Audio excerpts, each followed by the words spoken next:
So I guess when I started this POC on the IP, so my background has been in the deployment, also sales engineering. So I do get my hands dirty to implement the IP. So today, I think the assisting technology allows you to do IP end to end. That's the reason why. So I have 5 topics to cover today. I will not repeat 2022-6, all the theory behind it. My main point is really to show use cases for IP projects that we have done across APAC. That's on the slide number, mostly in the 4 and 5, right? So 1 to 3 is more or less introductions. I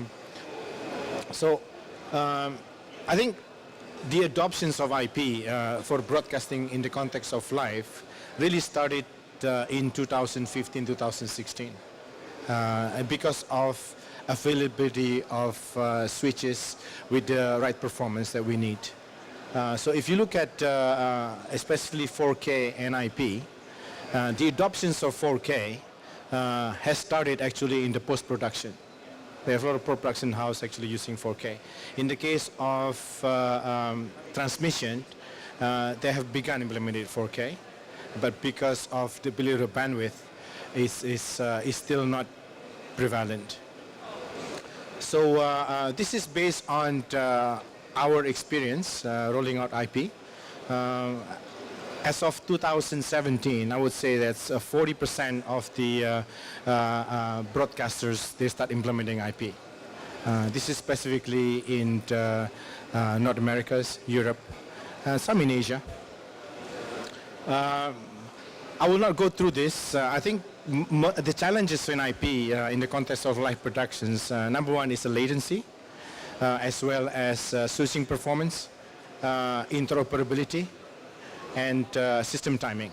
When it comes to 4K, it becomes prevalent because you have to squeeze 12 gig into 3 gig, right? That's the most important aspect of it.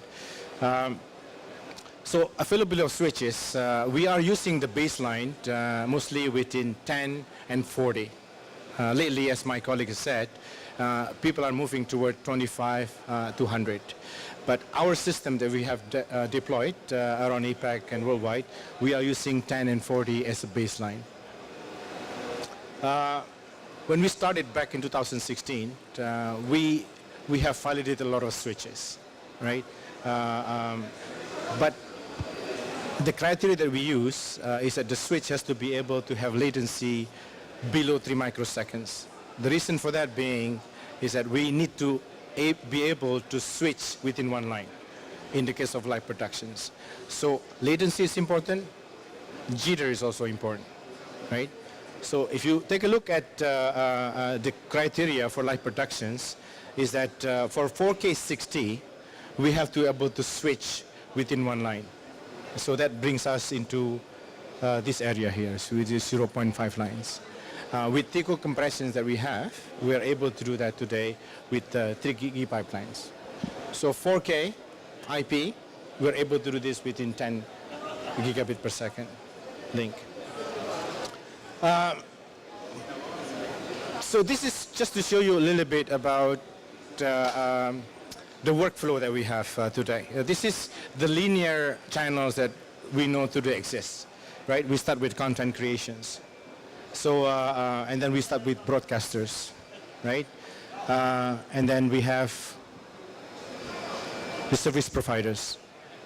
So this is the linear channels that we know today exist. We know this very, very well. But I think there is a disruptor nowadays. It's called OTT, right? So we as a broadcaster, we need to address this market segment because obviously the market is shifting toward the OTT. Nowadays, even within your set-top box, you're able to trigger also the OTT. And this is the technology exists. Let me just, from my understanding, this is when I started this rollout in 2016, I've experienced a lot of questions from both broadcasters, distributions. So I tried to map it out. So first we start with acquisition. Then we talk to SDI. right? Then we have the processing program. Then we have the live productions, playout. Then we have distributions. We know this model very well, right?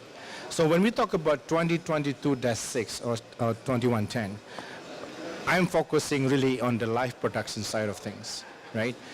IP in general, IP has been there since many, many years, right? So we have another workflow that actually going from acquisition directly to IP. Then we go into distributions. So we as a company as Grass Valley, we need to address those two market segments separately at the beginning of 2016. But as we go in 2017, they're slowly merging. So normally we're able to do this in the context of Grass Valley with these following products. I'm not going to go one-to-one into this. Then we be able to do a GV node for the live productions. But as we move to 2017, I noticed that we're slowly merging the two together, right? This is the trend that I'm seeing across APAC. So this is an example of projects that we have done for IP for studio, right? Normally we try to data center model, then we do go into control room, then we do studio, right? The advantage of IP is because it can run in 1040 gig E. To add studio, you simply have to tap the signals. All the infrastructure are there. So let me give you an example of the pool resources that we have. In the context of Grass Valley, again, it's an example here. So this is typical data centers that we have. We have GV node, K-frame, and a control system. Then we have your control room, it's all IP.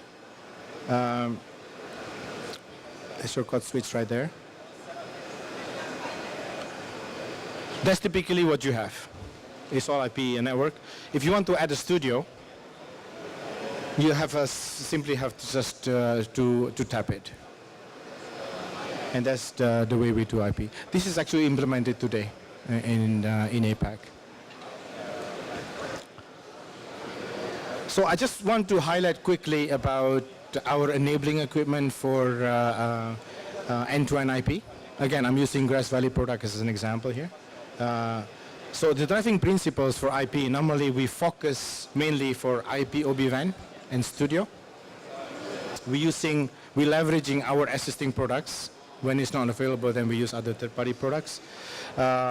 We're focusing really using 10 and 40 gig E signals. Again, as anybody else, we start with 2022-6, then as we progress, we go into 2110.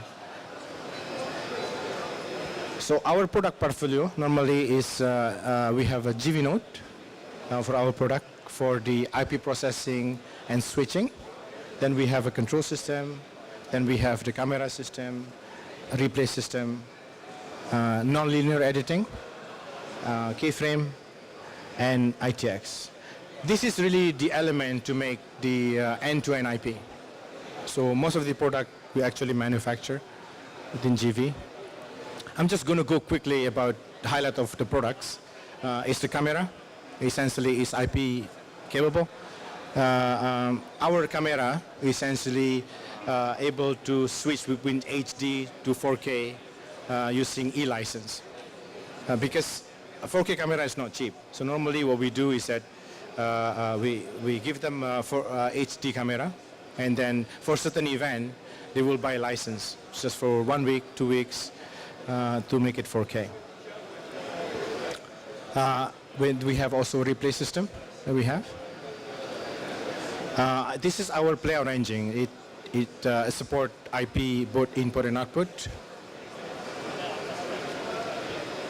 The VOD is very important because normally what they do is that after they see a live show, within 5 minutes, they want to bring it into the iPad or iPhones. I'm not going to go one by one on this. I'm just going to go right away to our network.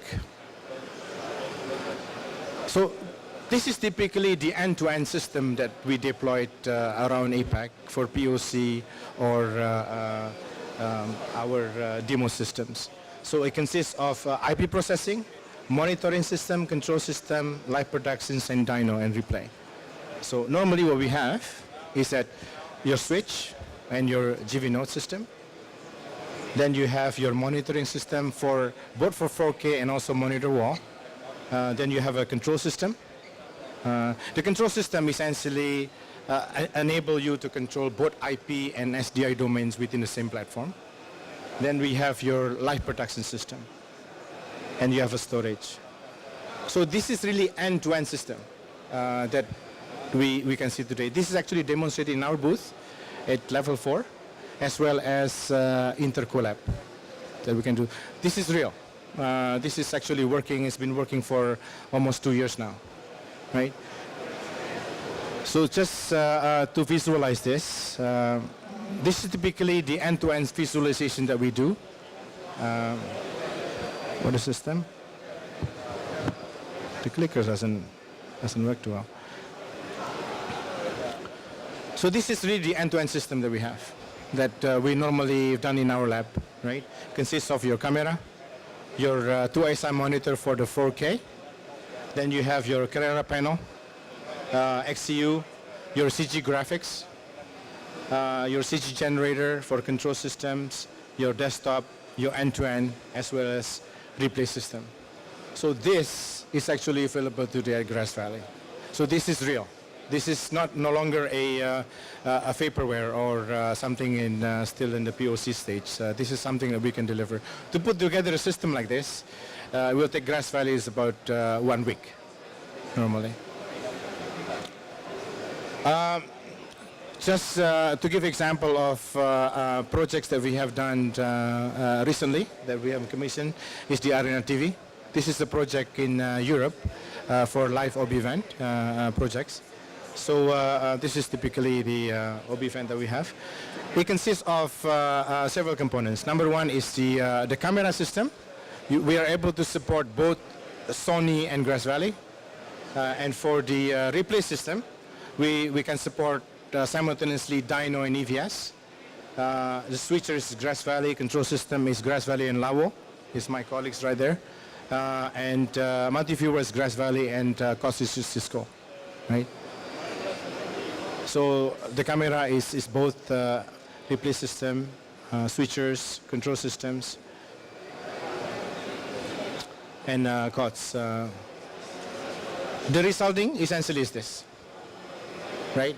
This is a live system that we've been using for our European things. The other projects that I just want to highlight is Tencent China. This is also OB van in China. Again, it consists of, I'm going to skip this because my colleagues told me there to hurry up. So again, we started with always the IP processing. Then you have the control system. We have the monitoring system, XCU, production switchers, and glue. So this is the elements for the Tencent OB van.